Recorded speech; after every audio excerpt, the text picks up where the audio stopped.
Good morning, everyone. Welcome to the huddle. We've got two high-profile negotiations appearing to sort of fracture into a million little pieces, at least right now. In Iran, overnight, they responded to the Trump administration's 15-point plan for peace talks. President Trump is probably not going to like what they said, even though he has been suggesting those talks have been rather productive to reporters. And then back here in the U.S., that DHS deal we talked about, well, it's not exactly a deal anymore. It is on the brink right now. And not just because, as Sean was hinting at yesterday, the president appears lukewarm to it, but also because Democrats, who are very emboldened right now, are moving the goalposts completely, rejecting it and demanding more concessions. What does that mean? Obviously, for airport security, for those TSA officials who are not getting paid, not good news. We're also going to talk about Democrats gloating this morning after they flipped a state house seat in the president's backyard down in Florida, the Palm Beach district that includes Mar-a-Lago. Is this celebration premature? Or is it a sign, again, more signs of good things to come for the left? And we'll also talk about Abigail Spanberger here in Virginia, the new governor, her new partisan lean. This is somebody who obviously has fashioned herself as a moderate, though we all know some people on the show would firmly disagree with that. So, but before we jump in, we're going to talk Cozy Earth. Sean, tell us about your new orders, how awesome they are. I'm telling you, if you've heard my voice, I got a lot of feedback and medical advice yesterday, by the way. I appreciate everybody. I'm literally stuffing myself with Dan will tell what I'm probably going to All Family Pharmacy later, but the one nice thing about my day is I decided last night I got everything done early, and I was like, I'm getting into bed, and the only thing I look forward to is putting on that Cozy Earth first layer pajama. And it was so comfortable. I'm so excited. I made the right choices. I told you guys, I got both. I got the first layer and then the bamboo light one.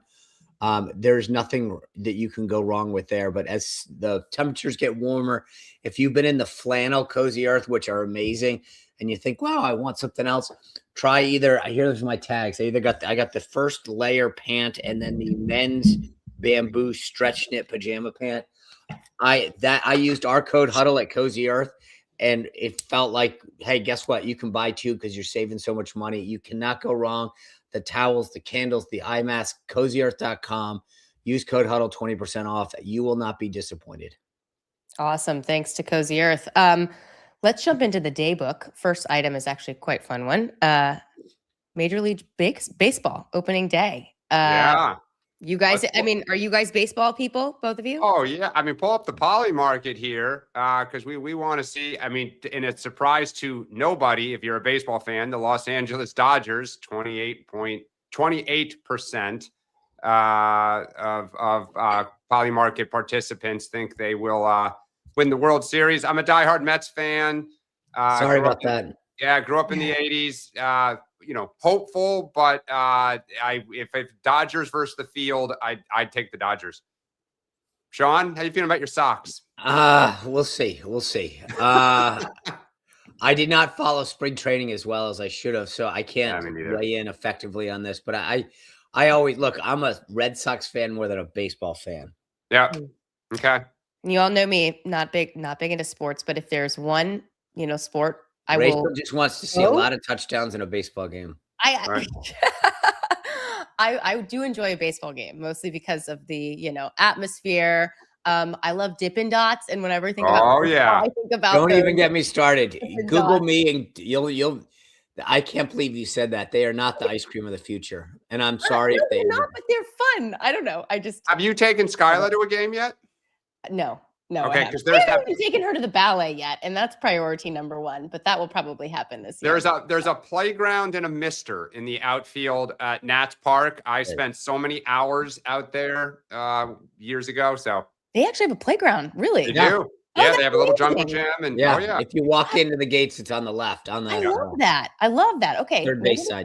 Maybe you could use it too. Forget Skylar. I mean, it's not like I'm watching the game or anything. Sure. All right, back to politics here in DC. The day book here. CPAC opening day. And for the first time, it looks like the president is not going to be there. Obviously, he has a war to oversee right now, so a little busy. It'll be interesting to see if there are high-profile names taking pot shots at each other like they were during Turning Points USA. Sean, what do you think?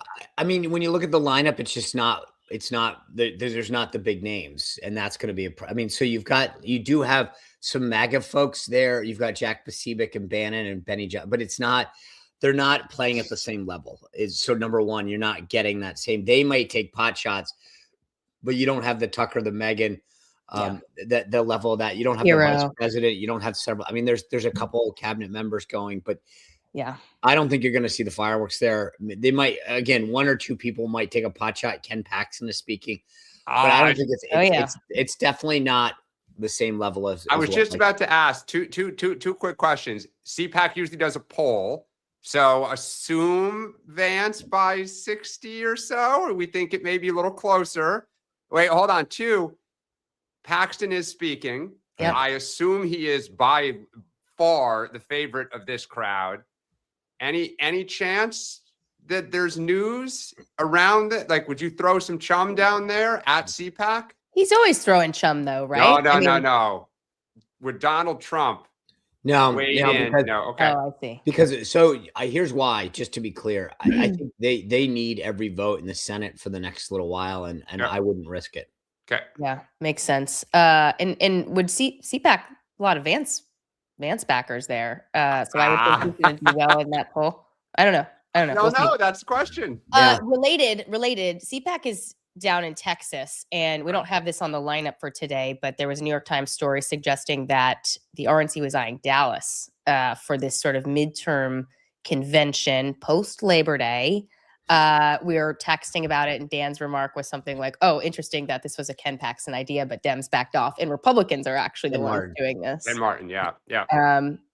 What did I say? Ken Paxton. Oh, it's all right. It's day 3 of the cold, guys. It's day 3 of the cold.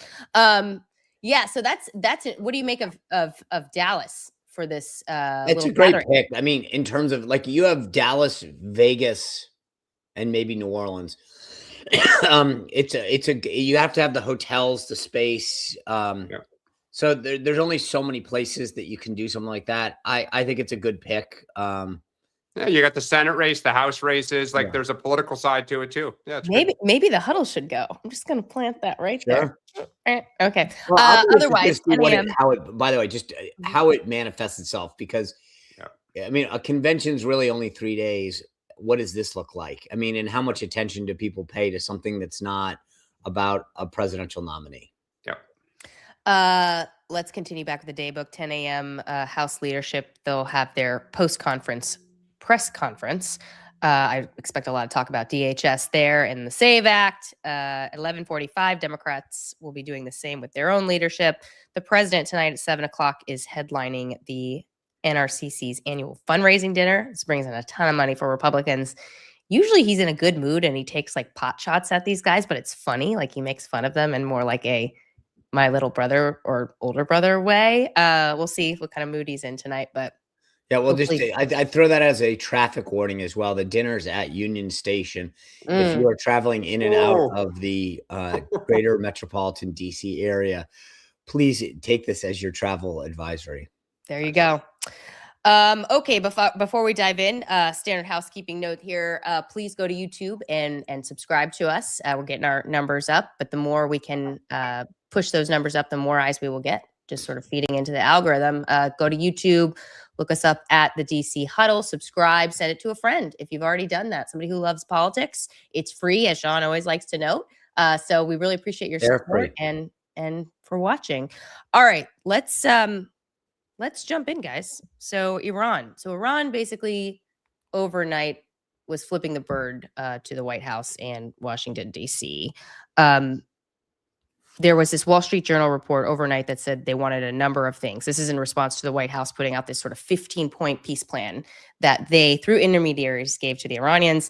They responded and said they want the following: the closure of all American bases in the Gulf, the payment of reparations for missile attacks on Iran, lifting of all sanctions, to collect fees for ships transiting the Strait of Hormuz. Obviously, all of this stuff is totally non-starters. Yet at the same time, I want to just remind people of some of the things the president was saying yesterday, where he was, during comments in the Oval Office, sort of lashing out at reporters, saying that they were being unfair to him for questioning these talks. And he said that Iran is basically desperate to make a deal. Let's take a listen to this real quickly. Element number one. Turning point to make you want to pursue a ceasefire. A few days ago, you said you wanted to continue bombing Iran. Now you want to pursue peace talks. Was there something that happened? The fact that they're talking to us and they're talking sense.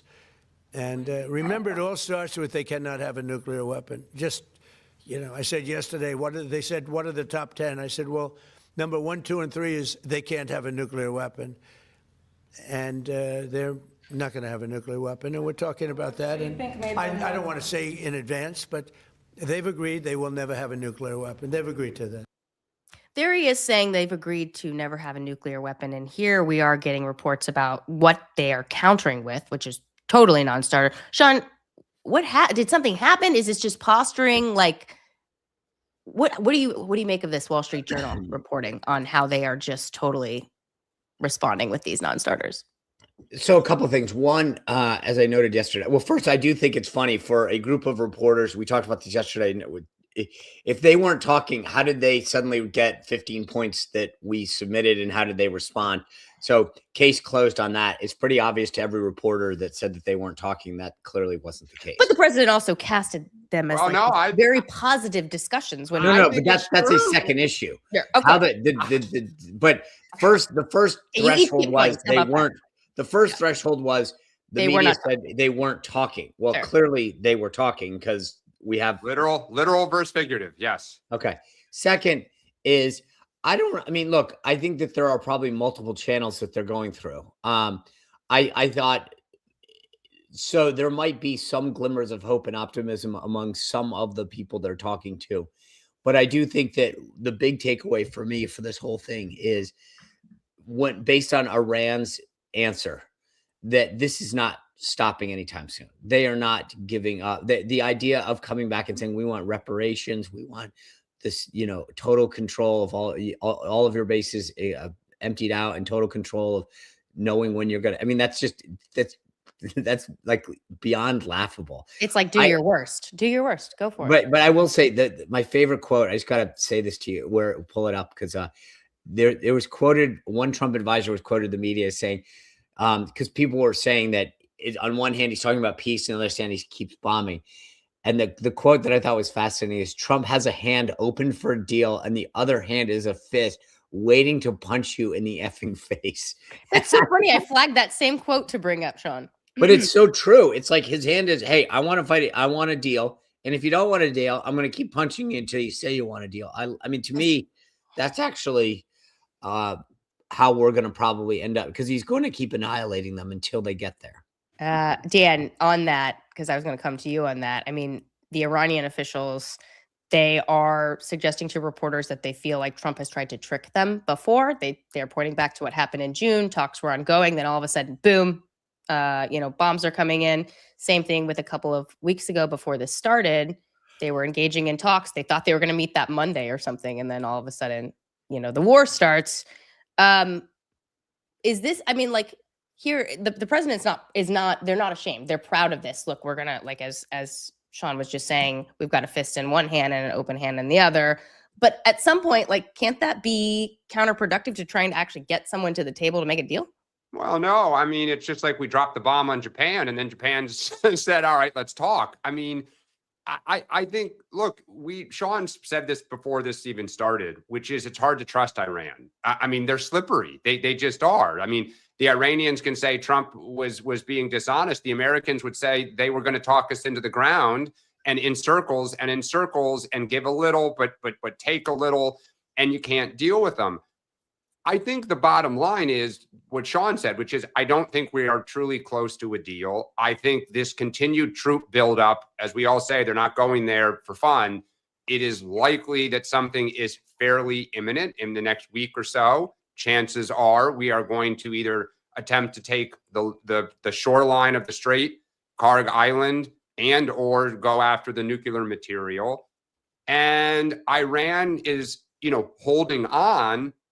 While at the same time, the administration is right. They are largely successful in terms of knocking out, slowly but surely, asset after asset after asset. They still have drones. They still have some missiles.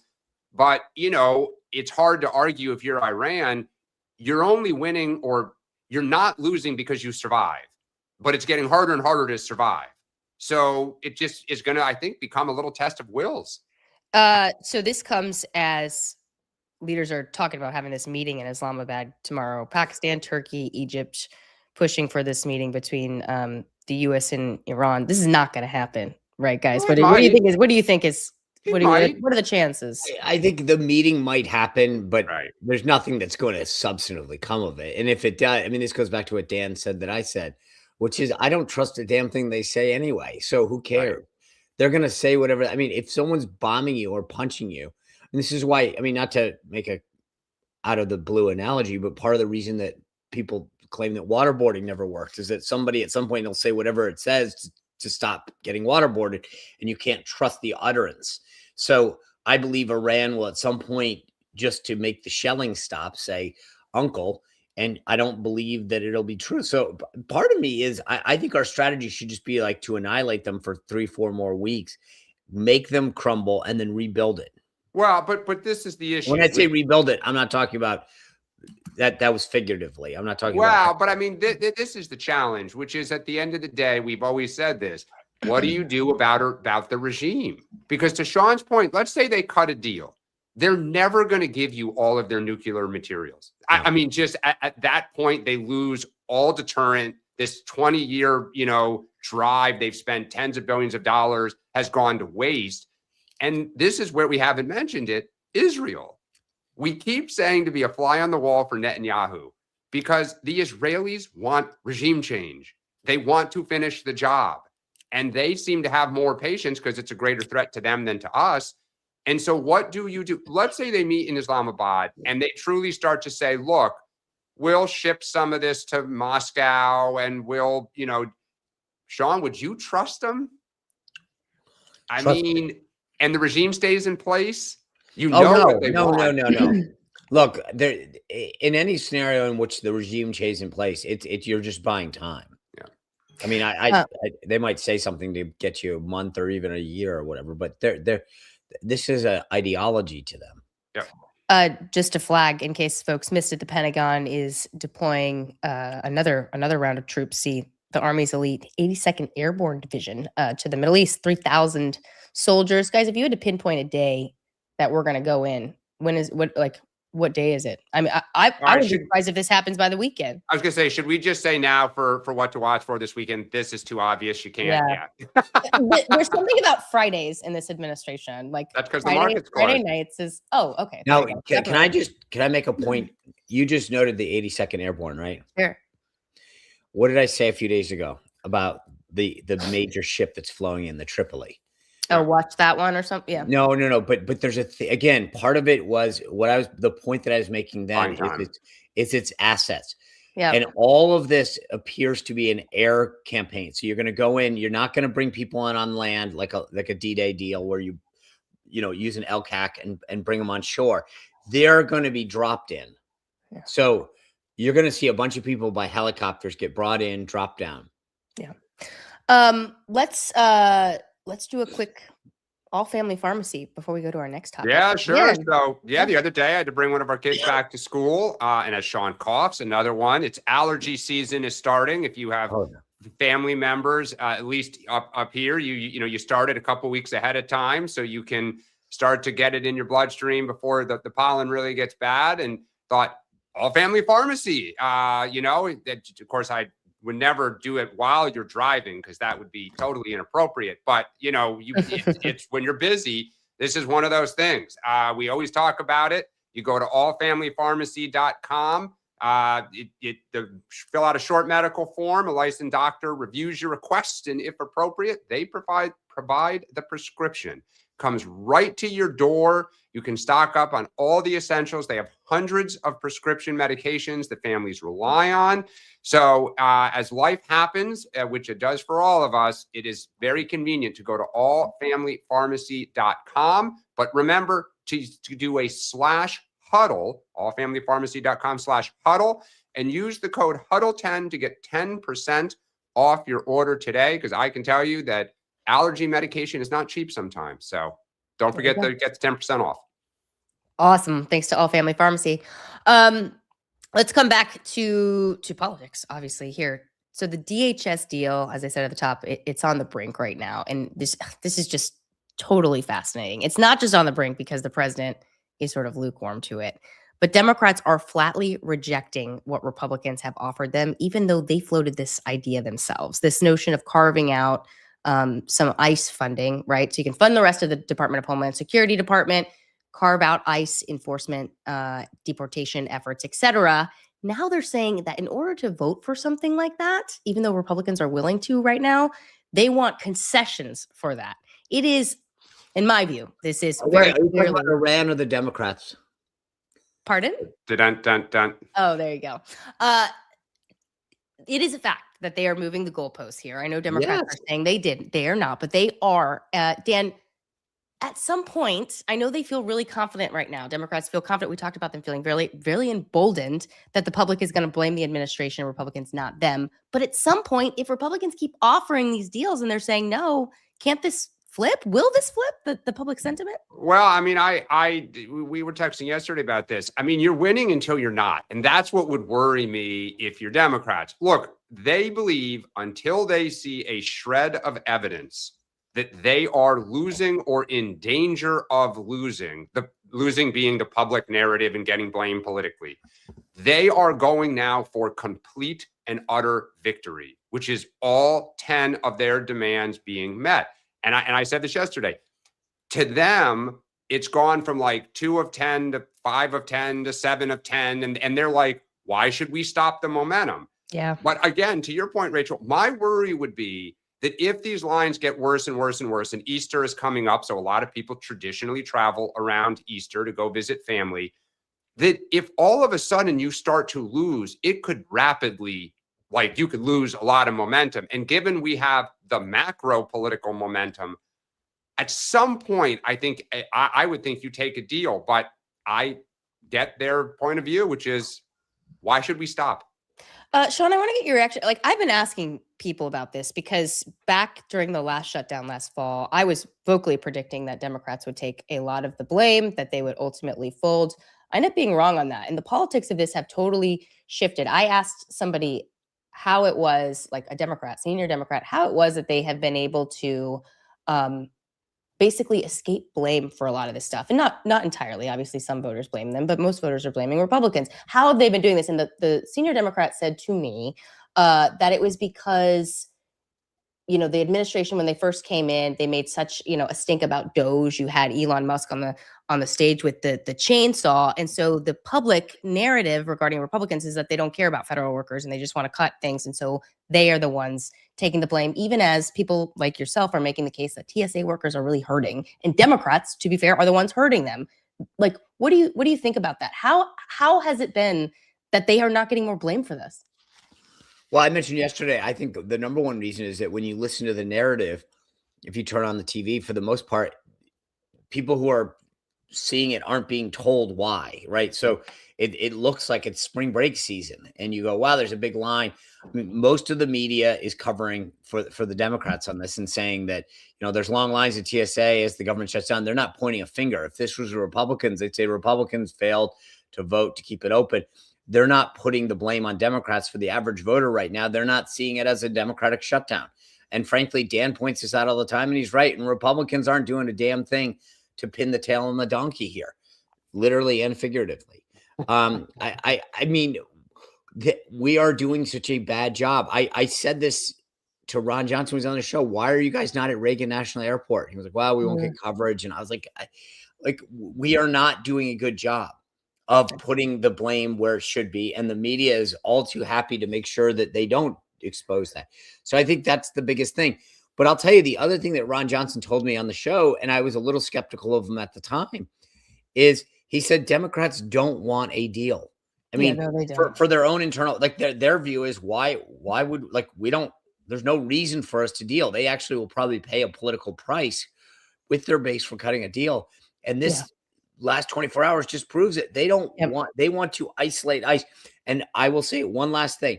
This notion of us isolating ICE and passing everything else is exactly what the Democrats want. And this would be a horribly stupid move to give it to them.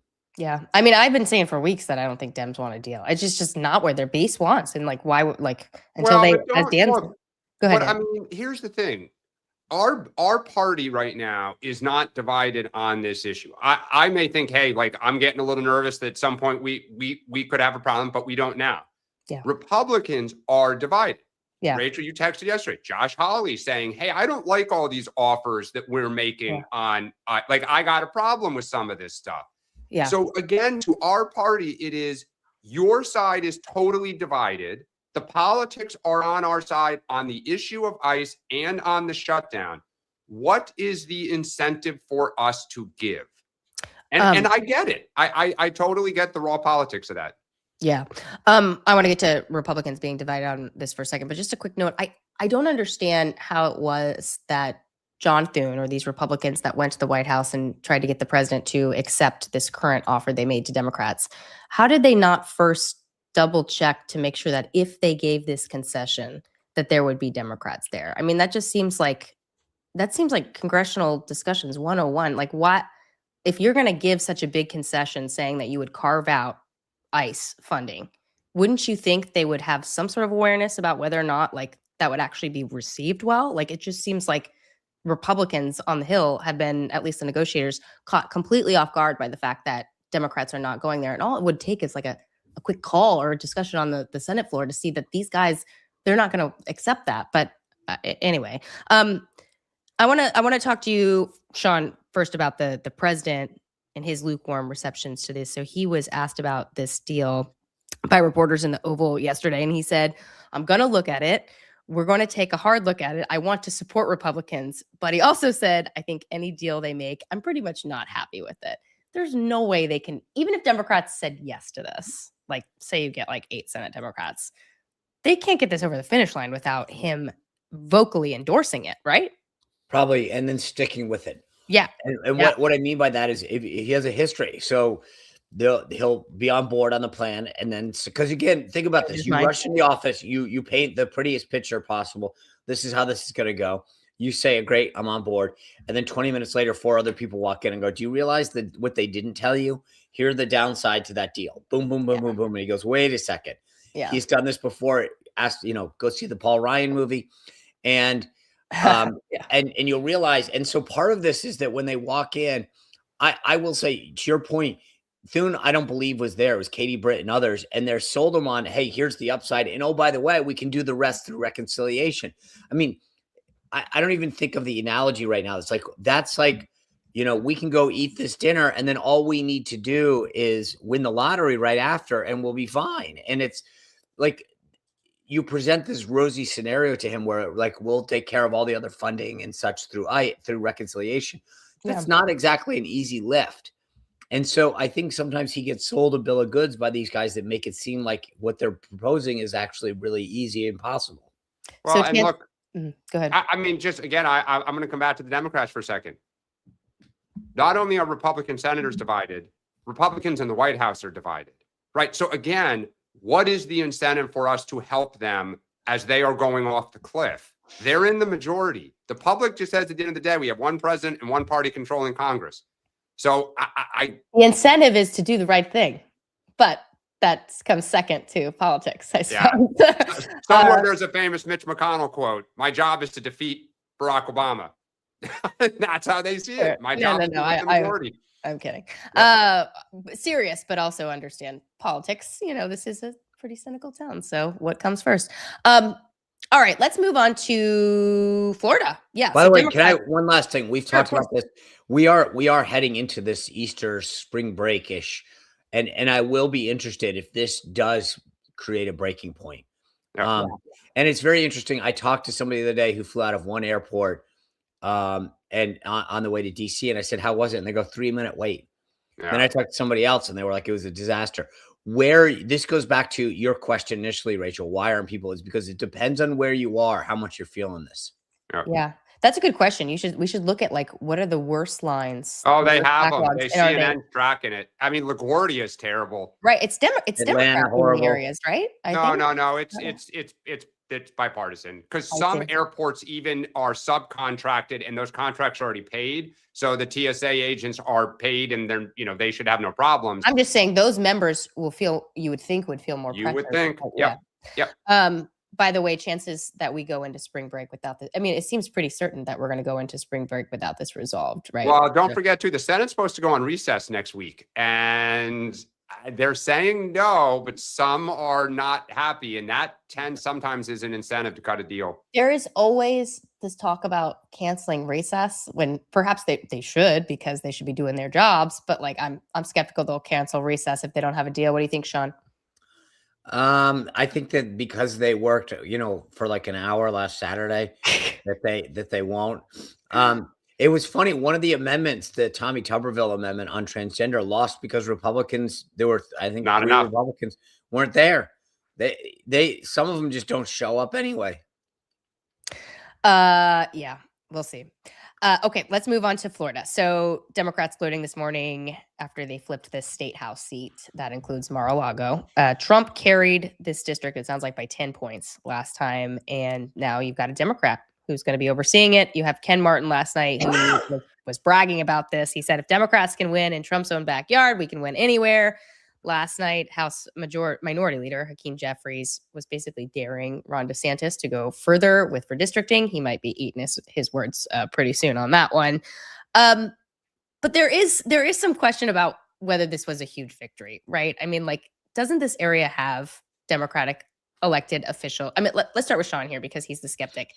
Is this a victory lap that's, too early? Well, look, here's the way I'll always preface this. A win is a win. Politics is a game of winning and losing. And if close doesn't count. It's not horseshoes. And so if you win a race, you get to brag. If you lose a race, you can make excuses, but it's like any other game, sport.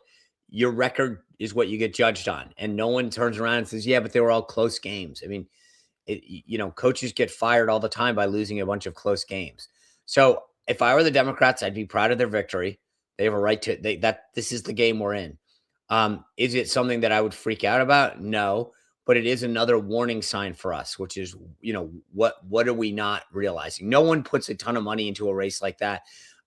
It's a special state rep district, but it was a Republican seat. It was carried by by Trump. We should have held it. So again, it's not, this is one of those ones where it's like going to the doctor and them saying, you're not sick, but I'd keep an eye on this. Yeah. Dan? Yeah. I mean, look, I think the thing that the good news is it was a 13-point swing, and between 11 and 13 points now since last February of 2025 has been about the margin of Democratic overperformance. So I think the only macro thing you would say is it appears, again, one state race, that the winds have not calmed at all. And that's going to be the thing that we'll keep measuring from now until, these things stop and we get to November, is just, are there any signs of the momentum accelerating for Democrats, meaning like 13, 15, 17 point, because then more seats come on the board, or is it starting to deaccelerate a little bit? And maybe Republicans are getting a little bit of mojo back. So, 13 points exactly was the swing, consistent. Yeah. We were texting about Michael Rosa, who worked for Jill Biden.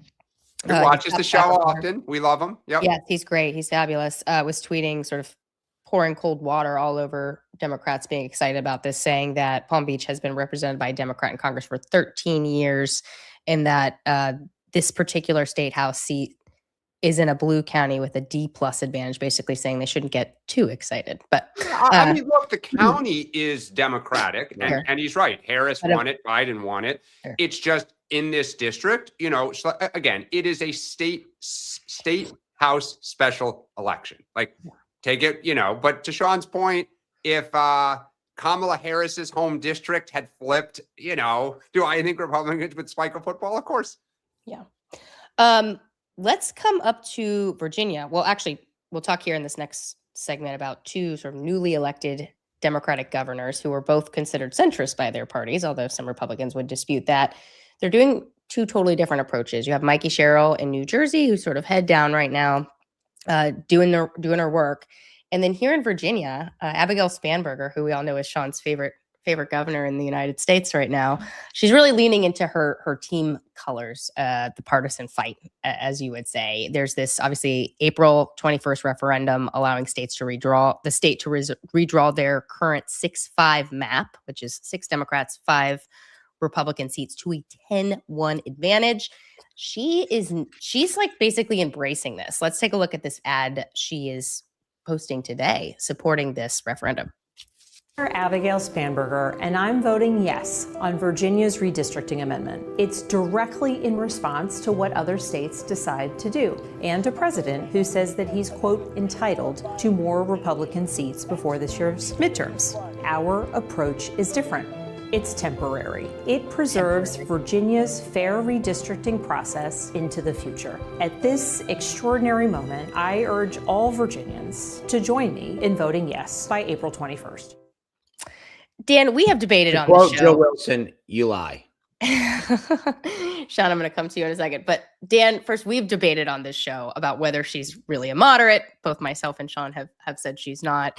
I mean, look, like during the campaign, she ran away from the trans issue completely. She backed that AG candidate who said that thing about wishing his opponent, I can't remember his name right now, wanting his opponent to be dead. Jay Jones. Yeah, and his opponent's kids to be dead. Yes, Jay Jones. One of the first moves she made as governor was to sort of bar local police and law enforcement from working with immigration officials. Massive gun grab. There you go. Another one. Like, look, like this is overshadowing her image as a moderate. Like she is shedding that. Would you agree? Yes, I would. I think, look, I think some of the things that have been tossed at her, like I've had to go Google, right? When Sean mentioned Boeing, I was like, wow. Turns out Boeing is actually keeping their corporate headquarters in Virginia. They're just sending some of their divisions back to where 90% of the employees are. But that said, she is, I think the danger for her is she is appearing to be more of a show horse than a workhorse, which is she is embracing issues up front in the beginning that appeal to the base. And then when she's getting pummeled by conservative media largely, and even the Washington Post and others now are starting to take note of this, there is just kind of an indifference to it. There is a like nothing to see here. And so I have actually heard, and Sean, you've said this, the redistricting thing I thought was a slam dunk. I am not so sure it is a slam dunk. The early vote right now, at least what we're seeing, is very strong in traditionally strong Republican areas. Now, you don't know. I think this ad is not a coincidence on that front, but it is surprising that Spanberger is doing this. And then Sherrill, on the other hand, you don't see her in the news very much. She has started this federal PAC. Somebody told you, a year and a half ago, they do have an interest in at least keeping the 2028 option open. Oh, Dan, we lost you. Oh, there you are. We lost your voice for a second. Spanberger's getting in a danger zone. It's it's Virginia too, which is like, this was like ground zero for parents rising up during the pandemic, like with the blowback on Democratic leaders and Democratic local officials who are keeping school closed. I mean, like, the other thing is, why did Virginia go blue like Colorado? Because we did affordability issues. Because we did not focus, like the right focused on all these, Christian conservative issues. And voters said, hey, wait, time out. Like, we are a little bit more of like, we're pro-business, but don't bring us the social stuff. And now we're starting to get into the social stuff and paying a price. So I'm not sure what they're thinking. Well, I mean, just on the referendum itself, I think this is going to be really interesting. So our first, and I'm just trying to remember if it's this Saturday or next. We have early voting right now, and then Saturday early voting starts. I apologize if either this weekend or next week. That is really big for the Black community, where the Democrats do a good job of getting people from going to church out, whatever. There is a big lag right now in key areas of Virginia where they should be doing well. But again, from the Democratic standpoint, they had sort of a similar issue with Spanberger last time. Like leading up to the race, they didn't see the early signs that they should have, and Spanberger still won overwhelmingly. So I think there's a little issue right now where we're pausing to see how well we're doing or not.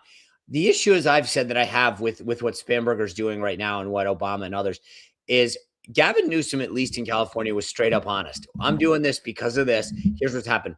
Virginia held a constitutional amendment throughout the Commonwealth in 2020. It passed 63%, where it said we want to take redistricting and gerrymandering out of the hands of politicians. For them to get on and say that it's temporary is just a patent lie. It's not temporary. It's till the next census. That's the law. That's not temporary, right? And to say it's fair, it's not. If you want to say, hey, we're doing this in response to Texas, God bless you. Just be honest. But what Abigail Spanberger is doing is, and Barack Obama is lying to the people of Virginia to say that Republicans are stealing seats in Virginia. We're not stealing anything. We're losing seats in Virginia. We're not rigging the election. It's quite the opposite. So I have a problem. Like, look, all's fair in politics, and I admit that. Like, go for it. But I find that when Republicans do stuff, we're purveyors of misinformation. We're sowing seeds of undermining democracy. And yet when Barack Obama and Abigail Spanberger do it, no one says a damn thing.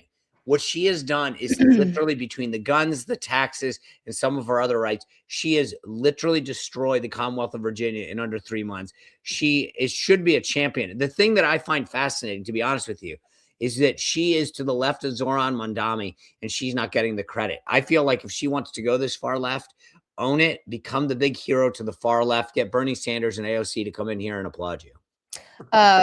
Once it looks like she realized that this referendum is politically risky she tucks in that word temporary. Did you guys catch that? No. That's in the no. That's in the ballot question. They literally put it in the ballot. I mean, and maybe that's how they're another way that they're sort of. Oh yeah, that's what John was just talking about. Yeah. They literally said in the ballot question, it's not it's literally like a political thing. It says to temporarily do this to restore fairness. Like, temporarily. It's a joke what they have done. Dan, question. So this could benefit them, obviously, in these midterms, but like this also stretches those districts thin. Like, it makes it easier for a Republican wave. Which is, every time you redistrict, you usually, in order to try to run up the score, this is true like in Texas too. Yep. Yeah. Okay, let's move on to one of our final topics here. Meta. Your microphone. Meta. My microphone's out? No, Dan. Oh, okay. Sorry. Gotcha. Okay. Yeah. So New York Times, this headline here: Meta ordered to pay $375 million over child safety violations. So there's a ton of lawsuits going after Meta right now, but this is like the big first one, right? Yep. Right. I mean, New Mexico jurors find that they had misled consumers about the safety of their platforms, basically enabling children to be sexually exploited by predators. Sean, let's start with you on this, because I know this is an issue you're following very closely. Obviously, it shows that they can lose and they can go down. That's the big signal, Rachel. The idea that Meta, with all of their resources, if you go back and look historically on like big food, big tech, big pharma, I mean, they go in, they understand that like having a perfect win record is critical going forward. For big tech to lose like this was massive. It's going to send a huge chilling signal. I'm sure they'll appeal it, but the point is that I think for everyone who's wondered, should you take on Facebook and Meta? Absolutely. This should open the floodgates for going after them. I cannot underscore the damage that the next generation of Americans has been done by Mark Zuckerberg. He should be in jail for what he has done. And I'm glad that he's paying the price that he's paying. I hope that they add on more and more people sue them. What they have done to addict young children to garbage should not be, I'm so happy on this lawsuit, and I hope more people pile up and just sue the heck out of them. Dan? I'm not sure how Sean really feels. I think you go back to the history of big companies, whether it's tobacco or whatnot, it is often these local lawsuits that start something. So I'll be curious to see if other states now bring forward similar charges. If Meta starts looking to cut deals to get ahead of this. It's interesting. It's like politics. You'd rather win than lose. So does this lead to some sort of ban on, some of these things for kids under a certain age? Like, I guess that would obviously have to be done at a at a federal level. Yeah, I for mean, sure. look, But it's Rahm's talking about it. I mean, what candidate wants to defend not doing it? I Right. mean, it's interesting because at the same time, I mean, the other thing we have here is this fight in Arkansas where people do not want some of these, centers. I don't know. I mean, I just Dan is referring to, you're talking about this MAGA. yeah, I mean, rebellion. it's an immigration, fight, but it's just the lines of all this stuff are scrambling, whether it's immigration or big tech. Well, and you think about this. I mean, look, you mentioned Rahm on big tech. The wave is going. Who leads on this? And I think Rahm has done a good job of calling this out. Somebody's going to get credit for championing this and pulling it over the line. Australia's already put a ban on kids under 16. 16. It's going to start becoming the new thing. Every study after study after study after study shows that technology and social media cutoff in schools is good for learning, is good for brains. Turning on, but the worst thing you can do in the morning is turn on that stuff. The hit of dopamine is hurting people. So this is, I mean, Dan referenced big tobacco. This is so akin to that because it literally is this is the equivalent of big tobacco right now. And what are we doing to turn around and educate people on what's, the equivalent of healthy living? Dan just sort of reference this other story we have in this segment. Sean, want to get your take on this? This MAGA rebellion over a $825 million plan for this Arkansas Alcatraz. So rural residents are fighting Sarah Huckabee Sanders, the governor, for this prison plan. I mean, she's obviously potentially, I mean, she hasn't said, but like presidential hopeful one of these days. Like, does she need to be careful on this? We need to be careful on any issue that, especially anything that's local, that's parochial, you've got to be careful of. So if we talked about AI farms, prisons, all these things that really affect people's way of life, you've got to be careful of. And there's a balance. So, I mean, yes, you always have to be careful. I think especially when you're a governor or a mayor and you're living in that community or living in that state, and you've got to realize that, like, it's not like being president where when you decree some national park, something that you're never probably going to even visit it. Here, they're in that community, they're in that state. So they've got to be sensitive to these things. Well, it's an immigration detention center and people don't want it. And so again, this is like, whether it's the AI data centers or this idea that like everything is tribal, all the R's are in one place, all the D's are in the other. It's this scrambled kind of on the ground that is fascinating to watch as it goes and moves up onto the federal level. Yeah. Is she going to run, by the way, Sean? I don't know that she'll run again. I mean, I don't think she would take on JD. I see her as a very attractive vice presidential candidate. But I think, will she run for president someday? I fully believe so. Sean, let me ask you this. If Vance is at, let's say, 38, 40, Marco's in like 30, 35, like at the end of this year. And therefore, you're Sarah Huckabee Sanders and you say to yourself, all right, there's going to be a race. Right. Let's just say Marco, whatever, announces he's leaving to spend time with his family, but he's really going to start getting ready. Would you not think about jumping in? So the interesting thing about all of this, run positive, don't go negative to preserve. Right. I mean, I think you could potentially do it almost as the kind of the way that like Doug Burgum did it. He was a happy warrior out there talking about great issues, and it worked out well for him. Sure. I think it's not a bad idea. But you got to be careful that you're not putting an L on your scorecard. We talked about winning and losing a little while ago. Do you want to be the person that ran and didn't get to Iowa? But look, Kamala Harris became vice president. Joe Biden fell short, became vice president. So there's a history. So you could potentially do it if you went into it with the right mentality. Yeah. I think the one caveat that is different is, remember, we talked about JD Vance's other role as being the chairman of the finance committee over at the RNC. He has a lot of say into how they're going to draw the map, how they'll make the rules. And that says a lot. Like, so you are walking into literally a system that is somebody else gets to call balls and strikes on. Yeah. Ask Bernie Sanders how that went. All right, guys, let's take some questions. All right, Independent Sue from Colorado. Trump voters, MAGA trust Trump and will give him the time with the economy, the war, etc. That 30% of Americans. Why should the non-Trump skeptical voter trust the economy when the economy is so bad? We're at war. All things Trump said he would fix and hasn't. It's not unpatriotic to question Trump. I mean, look, good points. I think the MAGA percentage may be a little higher than 30%. It may be closer to like 40, 42. Look, I think this goes to what we've said for a while, which is it's the last 3 or 4 election cycles have been super close in this country. And there's probably 5 to 10% that truly move back and forth. Today, they are frustrated with a lot of the things that you mentioned, the economy, the war, immigration. I don't know if they love Democrats. I mean, that's the issue. We're benefiting from Republican, kind of screw ups or whatever, frustration with Republicans, but it's not like they're like, yeah, I like those guys.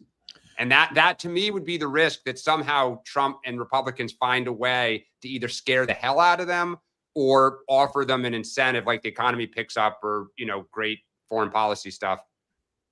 Yeah, I would say that's the one aside from the money, the other real advantage that Republicans have right now is the fact that Democrats' image is so tarnished.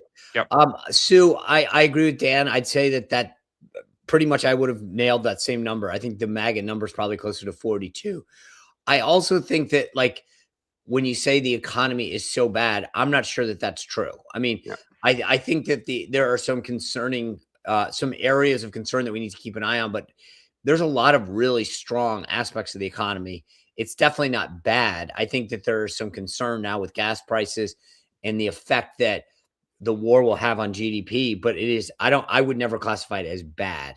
I think that in general, voters should be skeptical and saying to any politician, hey, what have you done for me lately? That's their job, is to keep working for you and to keep doing things. President Trump, I think, has delivered for America on the agenda that he campaigned on. But I think there's a lot of, part of what we've talked about before is we got to keep moving the ball forward. I actually think we got to keep reforming government. We got to keep doing things to make more efficiency. We got to make the economy stronger. So I think that I think he's doing a very solid job, but I think that every voter should be saying to every politician up and down the ballot, keep working for me. Let's take another one. Okay. Let's see. Is Thune an effective leader? Question. The shutdown was his fault for delaying the vote, and now there's no clear messaging from him on who shut down the government and why TSA lines are so long. Is Thune an effective leader? Sean, would you like to take that?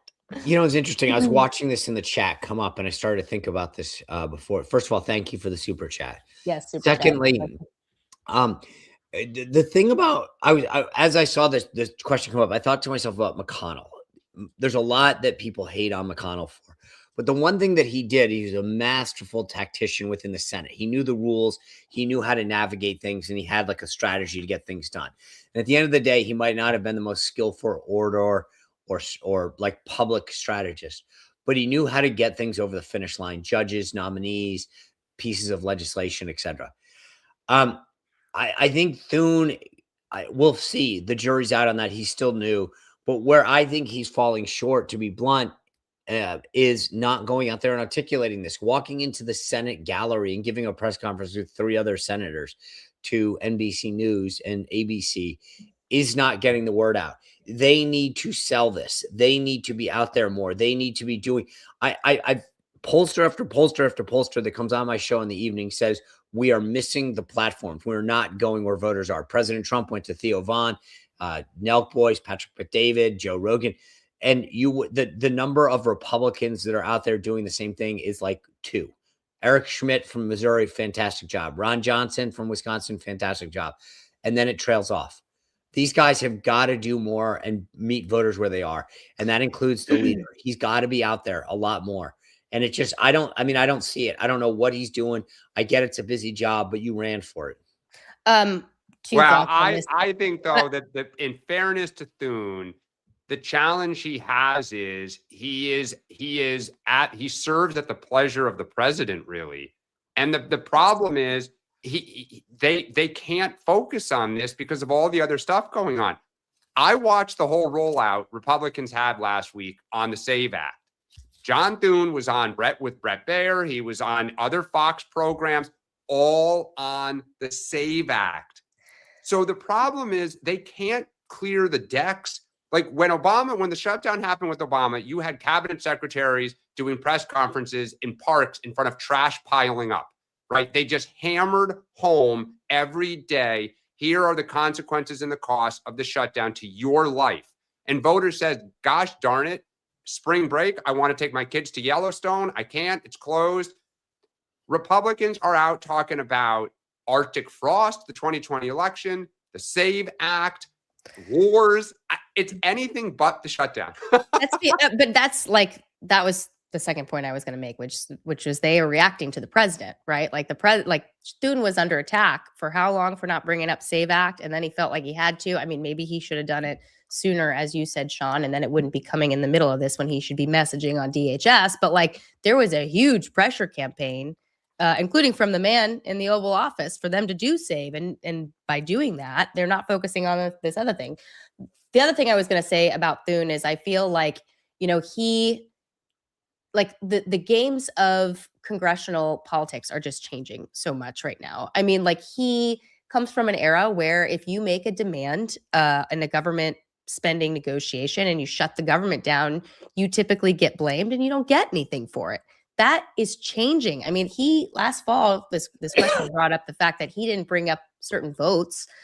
Thune was drawing like an ethical, moral line, which was like, you don't take government funding hostage last year. Like he had a reason for doing what he was doing, but like the politics have just shifted so significantly and surprised even longtime Hill followers like myself, where I thought for sure Democrats would be caving and that they wouldn't do this. It wouldn't go this far, but ultimately, it is a lot different. So I think like he's going to have to think, quicker because like the politics of like, it's just totally different up there right now. So let's take another question. Okay. Besides Trump, another super chat, by the way, besides Trump, who could have beaten Hillary in 2016? Interesting question. Is that from the Republican side, or are we talking, because Joe Biden's going to go to his grave that he would have beaten her? I mean, he just, he is. I assume this is that's a good. I think answer, it's the Republican side. Yeah. I'm just trying to remember the field. Oh my gosh. It was Jeb Bush, Marco, Chris Christie. Was that the Scott Walker year too, or was that? No, that was 12, before? right? Scott Walker was 12 with Mitt Romney. Yeah. No, Scott. No. Scott 16. Scott 16, Walker. okay, all right. Yeah. He was Tim Pawlenty was 12. That was it. Yeah.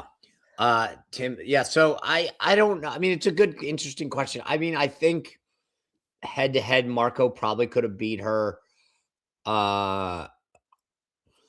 It's interesting. She was so disliked. I mean, that's the whole thing the media narrative never captured was how much like Democrats just like were like, oh, this is her moment, blah, blah, blah. Like there was this lead up to it for years, like that she was the person and she was the ultimate, person to beat. But then like the media never really captured this notion of how unpopular she was with a lot of independent voters who were just never going to vote for her, right? Well, not just that, she was unpopular with parts of the party. I mean, the number of people who said I'm going to hold my nose and vote for her, including older white women who should have been her base.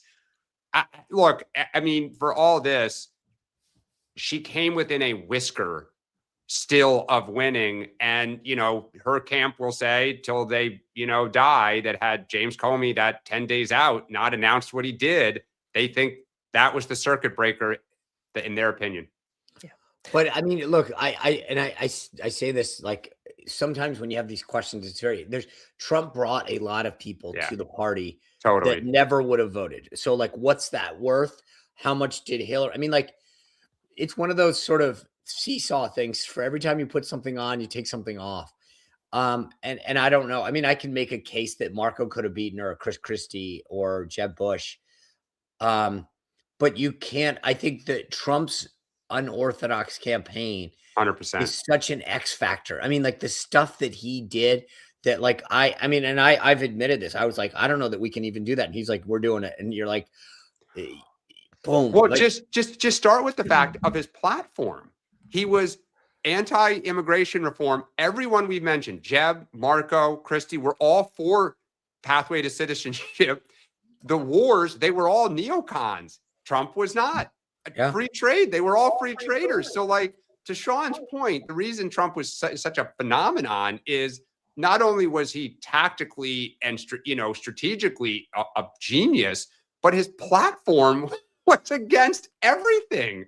That's what I'm saying. Like to go through and analyze something like this is like in a college seminar class, because Trump brought so much different to the party and to the dialogue and the tactic. I mean, like everything was just so like unorthodox, different, guerrilla marketing. I mean, like he didn't do stuff that it was like he did it his way and it worked. There you go. All right, guys, we are at time. Sean, what do you have coming up on your show today? Well, we're gonna keep the fire going. Roger Stone's coming on, and there's you want to talk about MAGA infighting? Roger and Steve Bannon have been going at it. There's a lot of other stuff. So he's never disappoints, and I don't expect him to tonight. What is the backstory there? Like I've seen. I honestly don't know, and that's one of my questions. I'm just for full disclosure, I'm saving it to the end because I don't know how he's going to take to it. Sean, you were there in 16. Were they aligned in 16, or did they operate in different silos?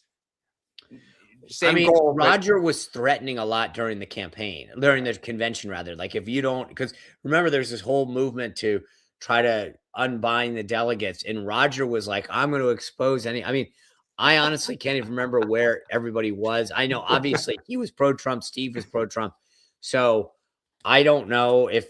Okay. All right. Should be a fun one. in. All right, guys. We will be back tomorrow at 8:30. Thanks for joining. We will see you then.